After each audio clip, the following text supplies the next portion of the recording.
Daft as a Brush Cancer Patient Care started off in the 1980s, albeit it wasn't called that in those days.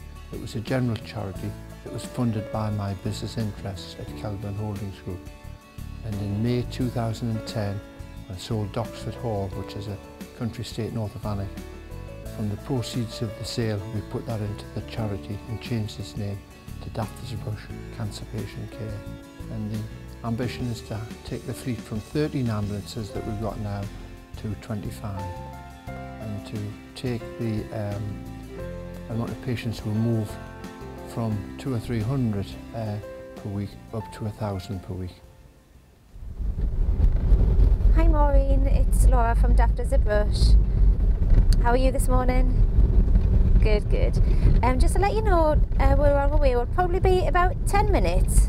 Okay? Okay, see you soon. Bye.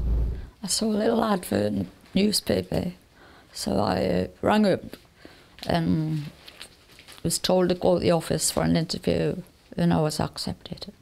It was just so comforting because, you know, they say I'll pick you up at 10 o'clock. They were never ever late. If anything, they were early. And just the fact that they took me there and they were there to bring me home. There was just no waiting around at all.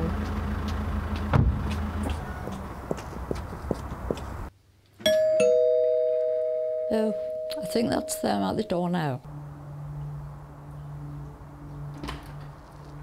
Are you? Hi Maureen. I'll just go to my bag. Okay.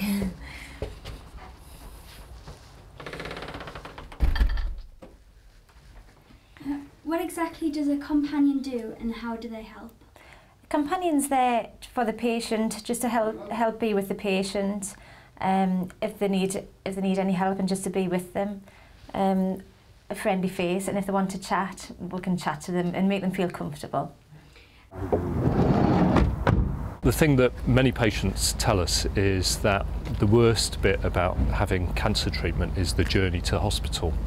So when the patients are worried about the treatment, whether it's chemotherapy or radiotherapy, the journey is absolutely crucial.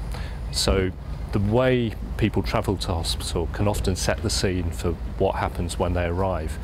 So there's absolutely no doubt that having a stress-free journey in a Daft as a Brush vehicle, as opposed to public transport or a standard ambulance, which may go all around the houses, picking up a whole load of people on the way, does the job in terms of bringing people to the hospital in a really good frame of mind to then be able to better cope with the treatment that is in store for them.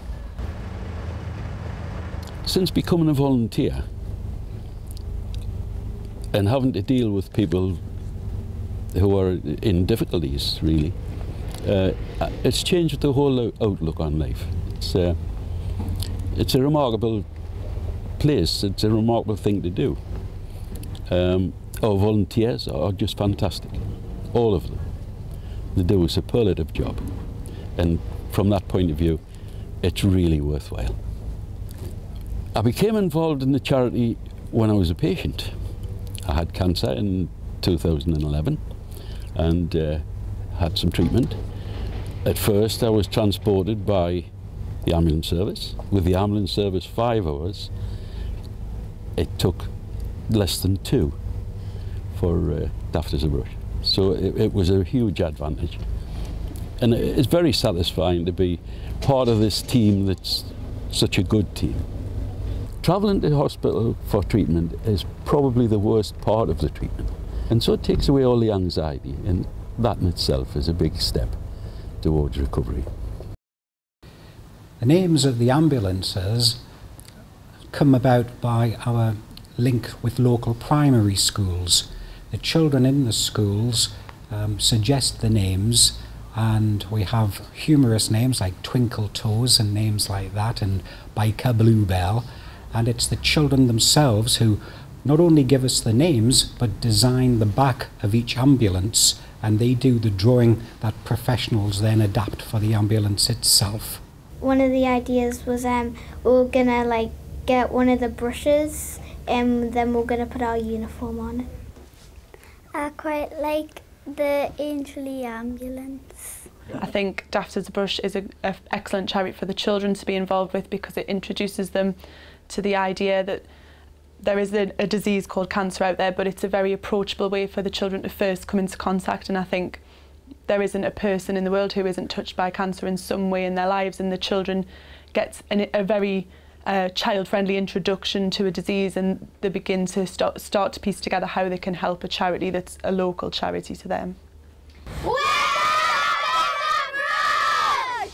And we often go to places like sporting clubs and rugby clubs who help us raise funds, because we need to keep raising funds so the charity can continue its work within the community. What I wanted to do was have an open day, but in combination with that I wanted to do it with a charity. I've done one or two things before, but on a much smaller scale, so this has kind of gone really quite large, and getting craft stalls involved, and different people coming in and home baking, stuff like that. So yeah, it makes me feel good. I feel it's a reward at the end of the day, because you feel you've helped somebody that otherwise probably wouldn't go to hospital. They wouldn't go all that way in transport because they can't sit around and wait.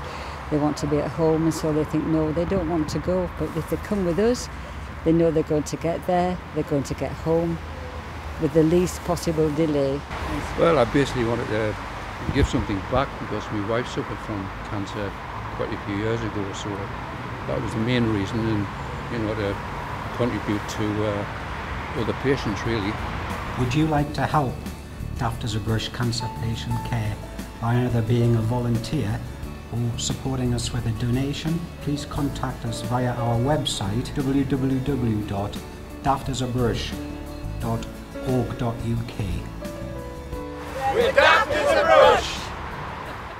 What am I doing that for? I don't know.